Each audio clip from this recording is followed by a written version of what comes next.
Giraffes Can't Dance, illustrated by Guy Parkler Rees and written by Gil Andrea. Giraffes Can't Dance. Gerald was a tall giraffe whose neck was long and slim, but his knees were awfully bandy and his legs were rather thin.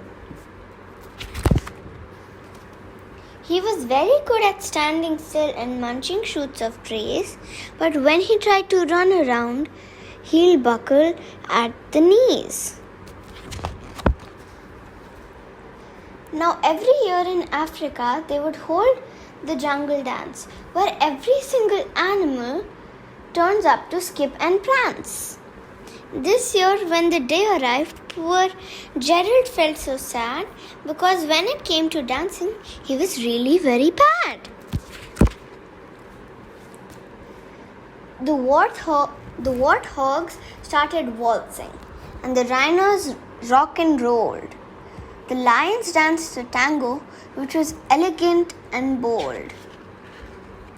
The chimps all did a cha-cha with a very Latin feel, and 8 baboons then teamed up for a splendid Scottish reel. Gerald swallowed bravely as he walked towards the floor, but the lions saw him coming and soon began to roar. "Hey, look, clumsy Gerald!" All the animals laughed. "Giraffes can't dance, you silly fool." "Oh, Gerald, don't be a daft.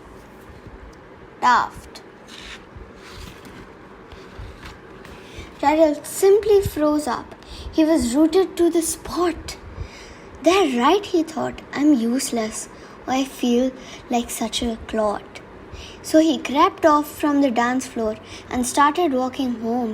He never felt so sad before, so sad and so alone. Then he found a little clearing and he looked up at the sky. "The moon can be so beautiful," he whispered with a sigh. "Excuse me," coughed a cricket, who'd seen Gerald earlier on, "but sometimes when you're different, you just need a different song."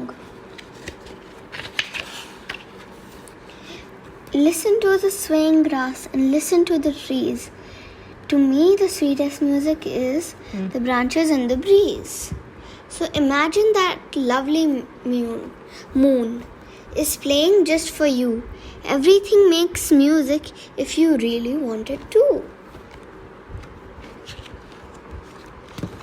With that, the cricket smiled and picked up his violin. Then Gerald felt his body do the most amazing thing. His hooves had started shuffling and making circles on the ground. His neck was gently swaying and his tail was swishing around. He threw his arms out sideways and he swung them everywhere. Then he did a backward somersault and leapt up in the air. Gerald felt so wonderful. His mouth was open wide.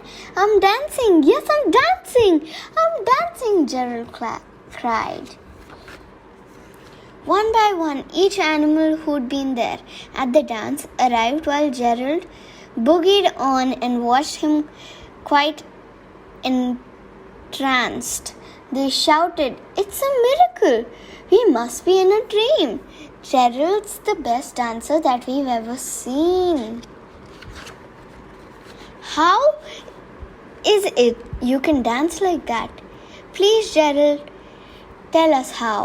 But Gerald simply twizzled around and finished with a bow. Then he raised his head up and looked up at the moon and stars above. "We can all dance," he said, "when we find music that we love."